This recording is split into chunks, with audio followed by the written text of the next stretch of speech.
Okay, I'm on a flight as you watch this, but I wanted to give another shot at a 5 in 5. Thanks for all the great feedback and encouragement.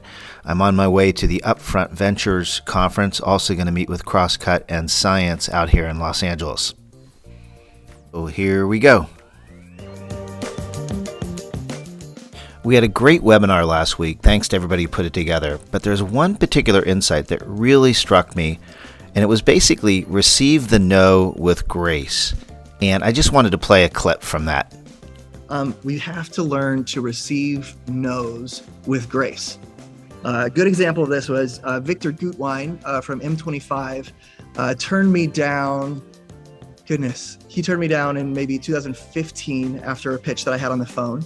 And I understood. I said, all right, thank you. And I kept him on an investor list or something like that. And I gave updates. A year later, he reached back out. He then ended up investing in a later round and then continued to invest on even further after that. All of that started with him saying no. And so it's okay. If somebody has a no, that doesn't mean they're saying no forever, or they're saying no to being an alliance. They're just saying no to your deal at this time. And that's okay.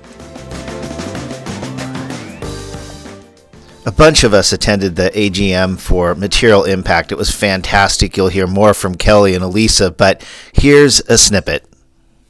We're certainly seeing a lot more venture funding in support of sustainable goods and manufacturing.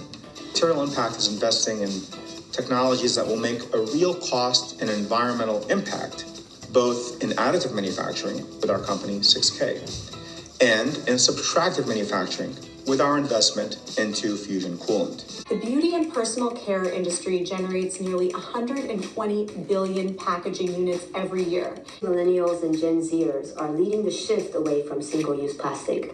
L'Oreal, Estee Lauder, and Unilever have all pledged to reduce single-use packaging. The biodegradable plastic industry alone is expected to reach nearly $7 billion by 2025. At Nobo, we encapsulate and pod beauty and personal care products in water-soluble films. I set out to create the first anhydrous formulation of shampoos, conditioners, and body washes, but had absolutely no water in them, so we could encapsulate and package them. And we are reimagining what primary packaging is. Union Hall had a great vibe last week. Visitors are up, and we even had a special guest in the name of our mayor who came to the 2030 district event. Listen in.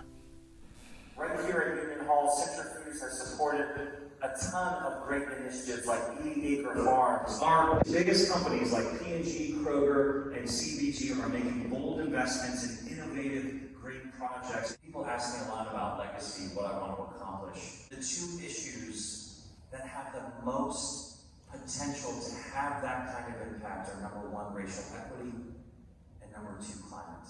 And in so many ways, those two issues are completely intertwined. There's a lot of work in front of us. Going out and getting every single dollar available from the federal infrastructure dollars, moving the Green Cincinnati plan forward. I've already started talking with some technology companies in town to, again, leverage federal dollars to drop an electric vehicle charging net around Cincinnati.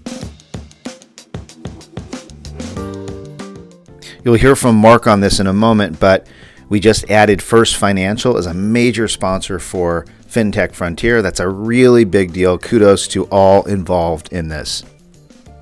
And keep in mind, FinTech was 25% of all global VC raised last year. And lastly, Maurice's buddies at P&G put together a great short session on what is the metaverse really. Here's the clip. What is the metaverse? Yes, we do like to think of it as a special version of the internet, a 3D version of the internet, where there is persistency and where, even more importantly, there is a different sense of interaction, social interaction amongst people, and also ability to represent yourself and your digital persona in different ways. The way that we see it is this notion of the next generation of the internet, fulfilling the promise of what the internet was meant to bring to our lives, which is really connecting all of us to one another in a richer and deeper way, and creating a kind of more social, long-term relationships between brands, creators, and the audience. Okay, that's 5 and 5, and I'm under 5.